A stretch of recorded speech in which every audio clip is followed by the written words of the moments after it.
한국이라는 나라 이름에서부터 중국을 베꼈다는 걸 알 수 있죠. 중국 왕조 중 한 나라의 후예가 바로 한국이라고요. 미국 뉴욕의 유명 음악대학교에서 중국 학생이 K-팝의 원조가 중국이라는 얘기를 꺼내며 한국이 중국의 후예라는 말도 안 되는 이야기를 늘어놓고 있는데요. 그 모습을 본 한국 유학생이 어디선가 앞치마를 메고 갑자기 나타나 반박하자 중국 학생은 입도 뻥끗 못하고 침묵하게 됩니다. 도대체 이런 말도 안 되는 주장을 어떻게 하게 된 건지 오늘의 사연을 들어보겠습니다. 안녕하세요. 저는 뉴욕의 유명한 음악대학교에 다니고 있는 크리스탈이라고 합니다. 저희 학교는 음악대학의 하버드라 불리는 곳이에요. 저는 음악대학을 다니고 있는 지금의 생활이 믿기지 않을 만큼 정말 즐거운 하루하루를 보내고 있어요. 사실 어렸을 적부터 악기를 다루긴 했지만 제 꿈은 수학자였거든요. 수학 문제를 풀 때마다 느껴지는 희열이 제겐 너무 큰 기쁨이었어요. 하루 종일 책상에 앉아서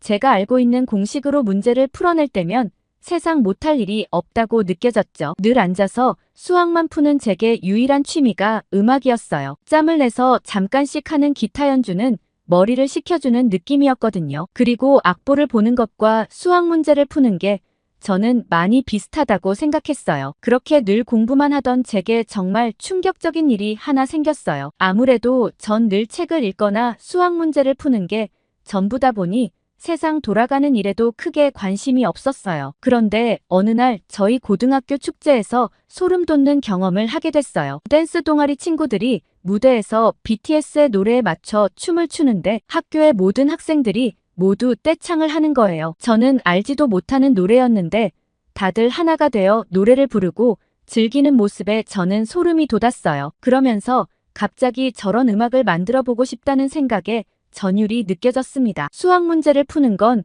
오롯이 저 하나만을 위한 즐거움이었지만 음악을 만든다는 건 이렇게 많은 사람들을 즐겁게 할 수 있는 일이라는 걸 깨달았거든요. 그날부터 저는 수학 문제 대신 작곡에 몰두하기 시작했어요. 요즘은 유튜브로 뭐든 다 배울 수 있는 세상이잖아요. 악보를 보고 기타 연주만 하던 제가 작곡을 공부하기 시작하면서 제 인생은 달라졌어요. 음악의 힘은 놀랍더라고요. 제가 BTS에 관심을 갖기 시작하면서 같은 음악을 즐기는 친구들이 생겼고 친구들은 제가 만드는 음악에도 관심을 가져주었어요. 학교 마치면 늘 친구들과 음악을 듣고 얘기하느라 바쁘게 지냈죠. 늦게 시작한 작곡이었지만 저한테 정말 잘 맞았고 주변 친구들의 반응도 좋았어요. 무엇보다 좋아하신 건 저희 부모님이었죠. 부모님은 늘 제가 방 안에 틀어박혀 수학 문제만 풀어서 걱정이 많으셨어요. 혹시나 사회성이 떨어져 나중에 회사는 제대로 다닐까 늘 걱정이셨죠. 그런데 음악을 시작하면서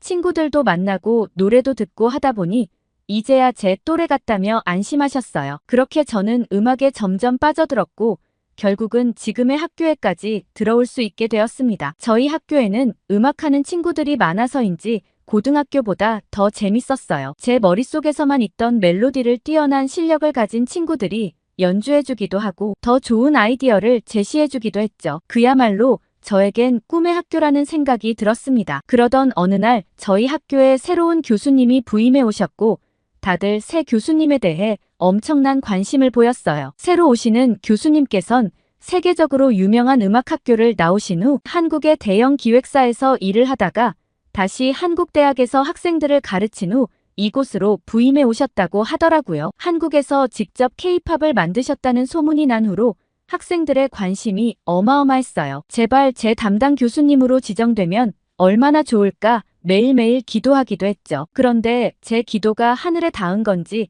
제 담당 교수님으로 지정됐다는 소식을 듣고 저는 펄쩍펄쩍 뛰었습니다. 그 소식을 받은 지 얼마 안 돼서 교수님께 연락이 왔어요. 담당 학생들을 보고 싶다는 교수님의 연락이 있으셨죠. 교수님의 방에 들어갔을 때 저는 생각보다 클래식한 느낌에 깜짝 놀랐어요. K-팝을 하셨던 분이라고 들어서인지 번쩍번쩍하고 화려한 느낌이 들 줄 알았는데 정반대였습니다. 교수님의 첫 인상은 굉장히 따뜻했어요. 성격이 정말 좋으실 것 같다는 느낌이 드는 게 얼굴에 다 드러나 있는 것 같았어요. 교수님께선 저희에게 따뜻한 차를 내어주셨습니다. 그리곤 디저트도 많이 있으니 마음껏 먹으라고 하셨죠. 저는 교수님께서 내어주신 디저트를 한 입 먹고는 깜짝 놀랐습니다. 같이 온 다른 친구들도 두 눈이 번쩍 뜨였죠. 이거 이름이 뭐냐고 물어볼 수밖에 없었어요. 교수님께선 한국 전통 디저트인 약과라고 하셨습니다. 한국에서 엄청 즐겨 먹으셔서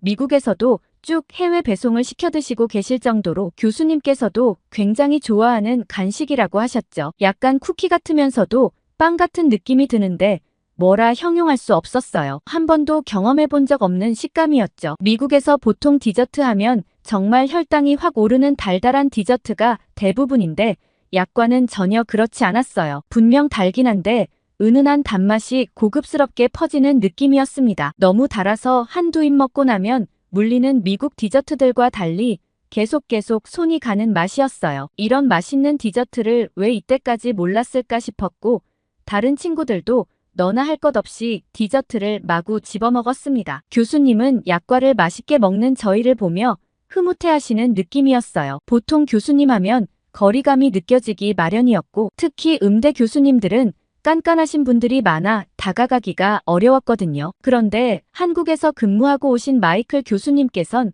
정말 친근하고 인자하셨습니다. 얼른 교수님께 수업을 듣고 싶은 마음이 굴뚝 같았어요. 그런데 교수님 방에서 잔잔하게 흘러나오는 음악이 있었어요. 아마 학생들이 도착하기 전 교수님께서 듣고 계셨던 음악인 것 같았는데 정말 부드러운 리듬이 인상적이었습니다. 저는 혹시 지금 흘러나오는 음악은 무슨 노래인가요? 하고 질문했습니다. 그러자 중국 학생 탕이가 얘기했습니다. 이거 중국 음악이랑 굉장히 비슷한데? 라고 말이죠. 교수님께선 이 노래는 한국 가수의 노래인데 노래가 너무 작아서 학생이 잘 못 들었나 보네라며 볼륨을 키워주셨어요. 크게 듣는 노래는 정말이지 감미로웠습니다. 교수님께선 한국 가수 조용필의 노래라고 말씀해 주셨어요. 저는 이게 한국 노래라는 게 믿기질 않았습니다. 한국 K-팝이라고 하면 흥겹고 빠른 박자감의 노래만 있는 줄 알았는데 이런 노래도 있다는 게 신기했죠. 교수님께선 한국에서 음악을 만들면서 오히려 옛날 노래를 더 많이 듣고 영감을 많이 얻으셨다고 했어요. 이렇게 오래된 노래인데 지금 들어도 여전히 좋지 않냐고 물어보셨습니다. 그러자 저희는 모두 충격에 빠졌어요. 이게 오래된 노래라는 게 믿기질 않았죠. 교수님께선 30년도 더 된 노래라고 하셨어요. 이런 노래가 30년 전에 만들어진 노래일 수가 있다는 것에 소름이 끼쳤습니다. 교수님께서 들려주셨던 노래는 창밖의 여자라는 노래였는데 가사를 알 순 없었지만 뭔가 가슴 뜨거운 느낌이 드는 노래였거든요. 무엇보다 가수의 전달력이 너무 뛰어나서 노래를 어떻게 이렇게 할 수 있는 건가 하는 생각이 들었어요. 지금 들어도 전혀 손색 없을 정도로 아름다운 멜로디에 다른 친구들이 노래를 더 듣고 싶다고 얘기했죠. 교수님께선 한국 올드팝을 좋아한다는 게 더 신기하다며 다른 노래를 하나 더 틀어주셨습니다. 이번에 틀어주신 노래는 여자 노래였는데 청아한 목소리가 일품이었습니다. 교수님께선 이선이라는 가수의 제2에게라는 노래라고 하셨죠. 저는 집에 가서 꼭 더 찾아 들어야겠다며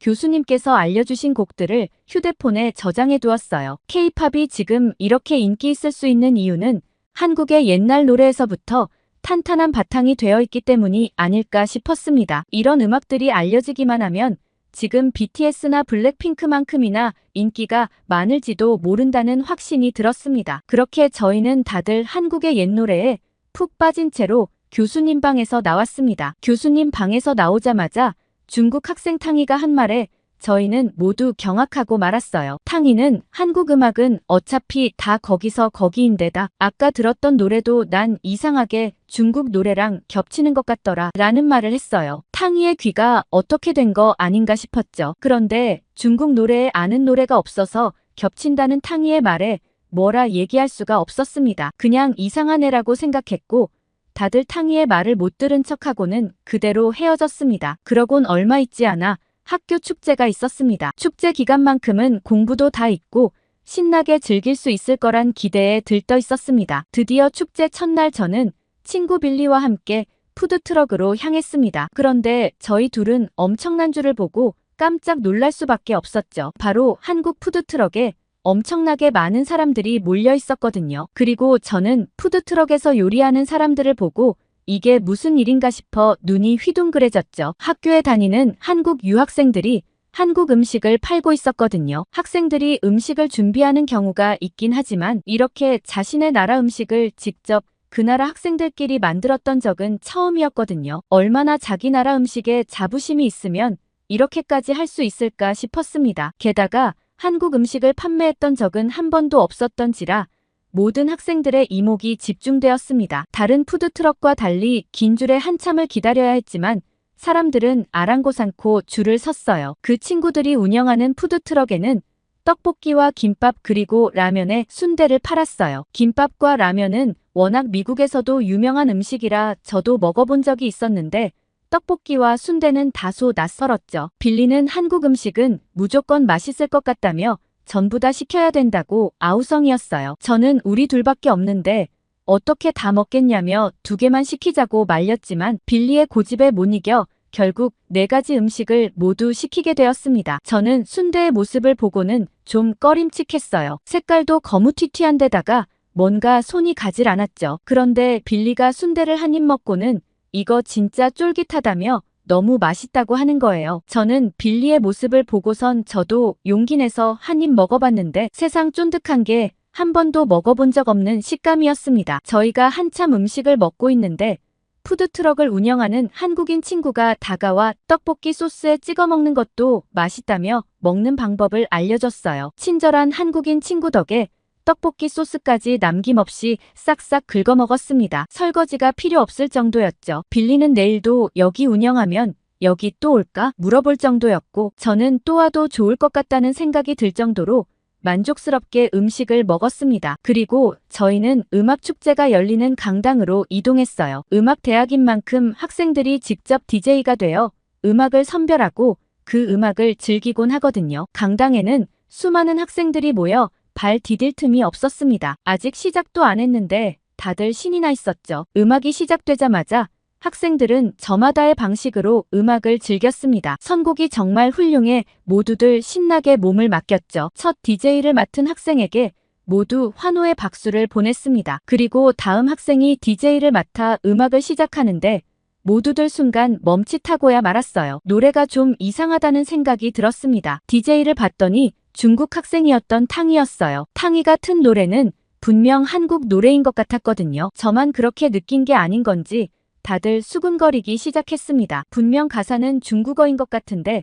리듬은 한국 가요의 리듬 그대로였어요. 그러자 빌리가 이건 아닌 것 같다며 탕이에게 다가가 당장 노래를 끄는 게 좋겠다고 얘기하고는 볼륨을 꺼버렸습니다. 그러자 탕이는 학교 공식 행사에 이렇게 하는 법이 어디냐며 지금 무슨 짓이냐고 얘기했어요. 그러자 빌리는 이거 한국 노래 그대로의 중국 가사가 나오는데 한국 노래 베낀 거 아니냐고 소리쳤어요. 빌리의 말을 듣고 이상함을 느낀 친구들이 우르르 탕이에게 모여들었어요. 탕이는 말도 안 되는 소리 하지 말라고 하며 중국에서 정식 발매된 중국 음악이라고 주장했어요. 다들 탕이가 보여준 노래를 검색해봤죠. 정말 중국 가수가 낸 음원이 맞더라고요. 그렇지만 너무 똑같은 선율이라 분명히 한 사람이 베낀 게 틀림없다는 생각이 들었습니다. 그러자 빌리는 이 노래를 베낀 거라며 친구들에게 다른 노래를 보여줬어요. 그런데 음반 발매일을 보고 저희는 깜짝 놀랐습니다. 탕이가 보여준 발매일보다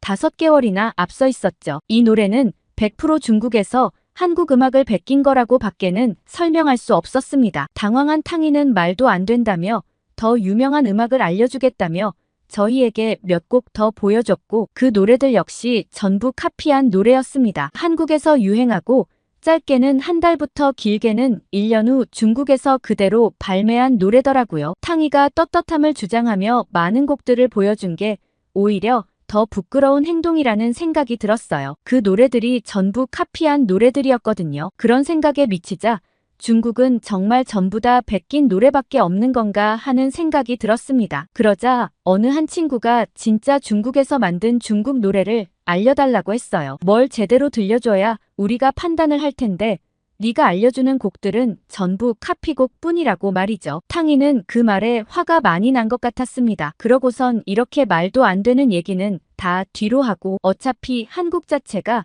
중국의 후예라는 말을 했어요. 그러면서 한국에서 쓰는 대한민국이라는 국호의 한이라는 글자가 중국 왕조 한나라에서 가져온 거라고 했죠. 갑자기 노래 얘기를 하다가 이상한 역사 얘기로 빠지는 걸 보고는 억지스럽다는 생각이 들었습니다. 그래도 역사를 아는 사람이 없어 아무도 탕이의 말에 대답할 수 있는 사람이 없었어요. 그러자 탕이는 점점 기고만장해졌습니다. 한국이 얼마나 뻔뻔하게 포장을 잘하는 줄 아냐고 했어요. 한국이 중국 문화를 가져온 게 이번 한두 번이 아니라고 하더라고요. 다들 뭔가 이상하게 흘러간다고 느꼈지만 한국 역사를 아는 사람이 아무도 없어 그저 듣고 있을 수밖에 없었습니다. 탕이 말로는 한국의 아주 오래된 역사부터 전부 중국의 역사를 훔쳐갔다고 했어요. 그러면서 삼국시대 역사가 자기네들 거라니 말이 많은데 원래부터 중국의 영토였고 한국은 거기에 있는 소수민족의 후손에 불과하다는 얘기를 했죠. 중국에서 어느 정도 아량을 베풀어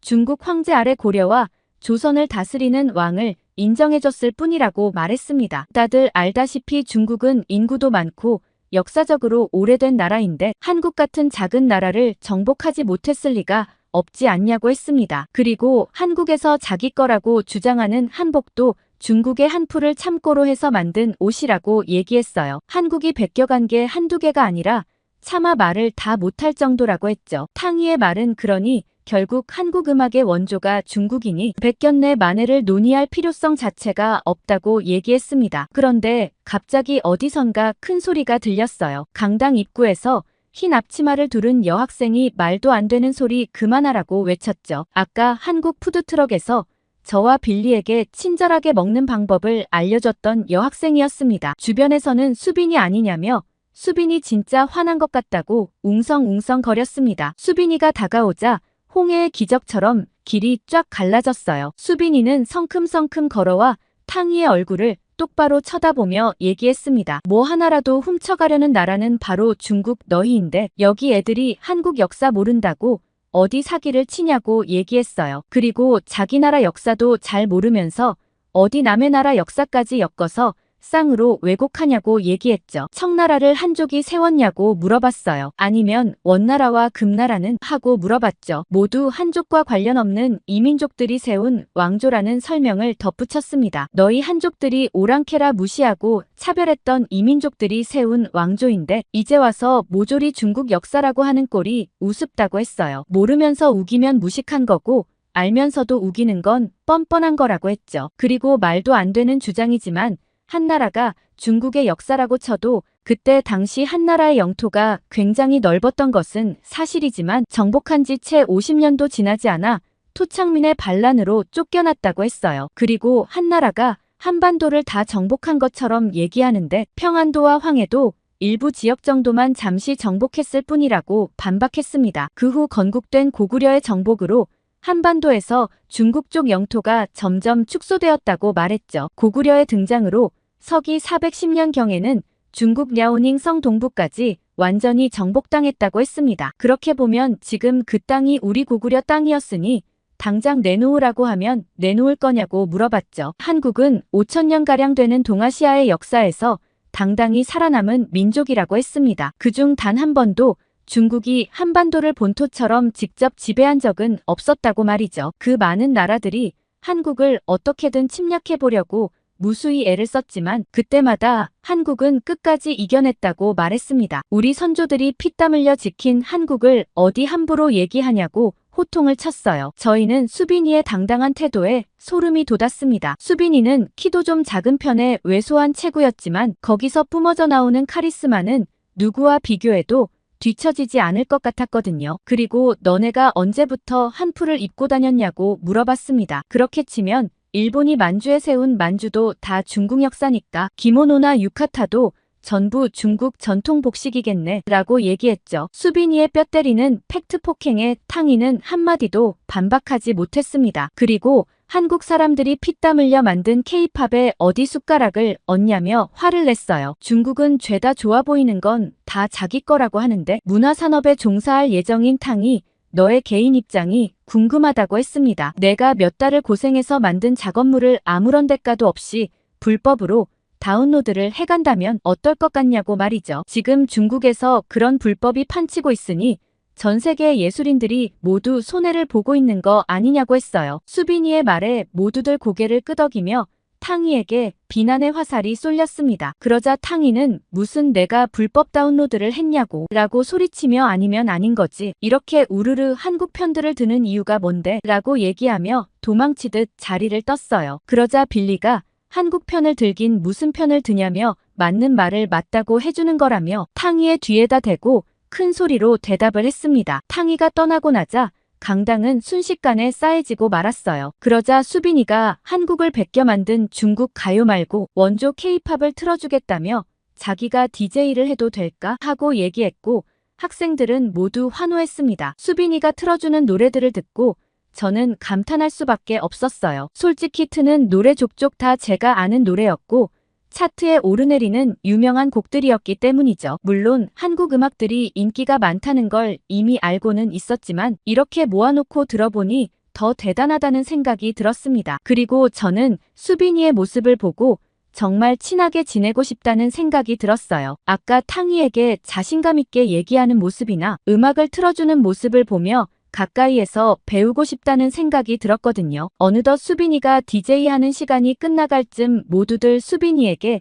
열화와 같은 박수를 쳐주었습니다. 모두들 수빈이 덕에 정말 재밌게 즐겼다고 생각했거든요. 그렇게 인상적인 축제를 마무리하고 어느 날 학교 게시물에 붙은 광고를 보고 저는 급하게 전화를 한 통 걸었습니다. 그 광고는 그때 한식 부스를 진행했던 수빈이와 친구들이 캠페인을 같이 할 친구들을 모집하는 글이었어요. 저는 수빈이와 친해지고 싶었기 때문에 바로 전화를 걸어 신청했죠. 수빈이와 한국 친구들은 그때 한식 부스를 운영한 돈으로 엄청난 계획을 세웠습니다. 그때 모은 돈으로 희귀병을 앓고 있는 어린 아이들을 위한 의료비 지원금을 마련했다고 했죠. 그리고 친구들을 모아 병원에서 작은 콘서트도 열어주고 싶다고 했어요. 저는 한국 친구들의 따뜻한 마음씨에 감동하고 말았습니다. 막상 부스를 운영한 돈을 들어보니 액수가 어마어마했거든요. 그도 그럴 게 축제 내내 한식 부스가 엄청 인기가 많아서 늘 재료 완판으로 마감 시간보다 훨씬 일찍 문을 닫았었거든요. 저라면 악기를 바꾸거나 등록금으로 보태서 쓸 것 같았는데 저랑 같은 나이인데도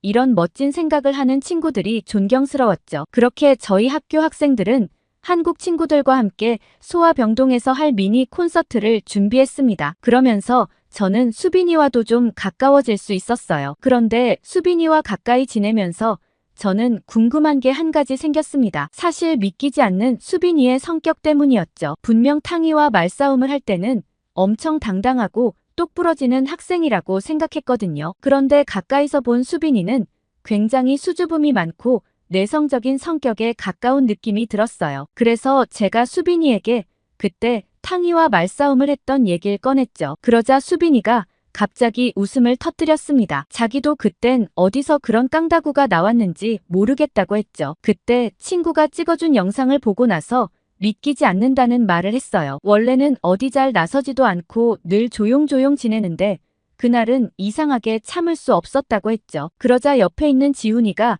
수빈이는 그런 거에 절대 못 참는다고 얘기했어요. 그러자 제가 그런 게 뭐냐고 물어봤죠. 지훈이 말로는 불의가 생기면 절대 가만히 안 있는다고 말했어요. 그럴 때면 그때 봤던 것처럼 아예 다른 사람이 되어버린다고 했죠. 그때 탕이가 선 넘는 얘기를 한다는 걸 듣자마자 앞치마도 안 풀고 바로 강당으로 뛰어간 거 보면 모르냐고 얘기했습니다. 지훈이의 말에 전부 다 웃음바다가 되었죠. 그렇게 저희는 밤낮 없이 연습을 마치고 소아병동으로 향했습니다. 그 소아병동에는 희귀병으로 치료받는 어린 아이들이 한둘이 아니었어요. 한참 밖에서 뛰어놀고 세상을 알아갈 나이에 병원에서만 지내야 하는 아이들이 안쓰러웠죠. 그런데도 아이들은 마냥 천진난만했습니다. 그때 지훈이가 참 안 됐다라는 말을 꺼냈습니다. 아까 어떤 아이의 부모님과 얘기했는데 치료비가 어마어마하다고 했죠. 한국은 의료보험이 잘 되어 있어 이런 대형 병원에 입원하더라도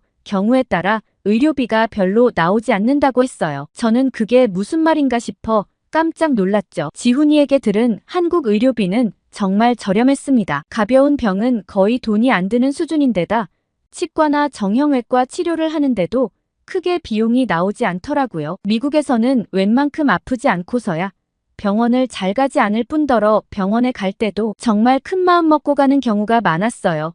그런데 한국은 저렴한 의료 비용에다 실력 좋은 의사의 치료를 받을 수 있다니 정말 의료제도가 잘 되어 있는 나라라는 생각이 들었습니다. 부러운 마음도 들었죠. 그렇게 병동을 돌며 아이들과 얘기를 나눈 후 저희가 준비한 공연을 시작했어요. 공연에서는 아이들이 좋아하는 노래와 부모님들과 일하시는 분들이 들으시면 좋을 노래를 열심히 골라 무대를 했고 다들 좋아해 주시는 모습에 가슴이 뿌듯했습니다. 한국 친구들은 축제 때 모은 돈으로 병원에 기부금까지 전달했어요. 그렇게 따뜻한 하루를 마무리하고 돌아오는 길에 수빈이에게 정말 고맙다는 말을 전했습니다. 내가 가진 재능으로 이렇게 누군가를 도와줄 수 있다는 게 뿌듯했고 사실 도와준다기보단 오히려 더 많이 얻어서 가는 기분이라고 했죠. 혼자였다면 절대 이런 생각을 할 수 없었을 텐데 수빈이와 한국 친구들 덕분에 많이 배웠다는 얘기를 했습니다. 그러자 수빈이는 절대 아니라고 했어요. 그런 게시물을 보고도 그냥 지나치는 사람이 있었을 텐데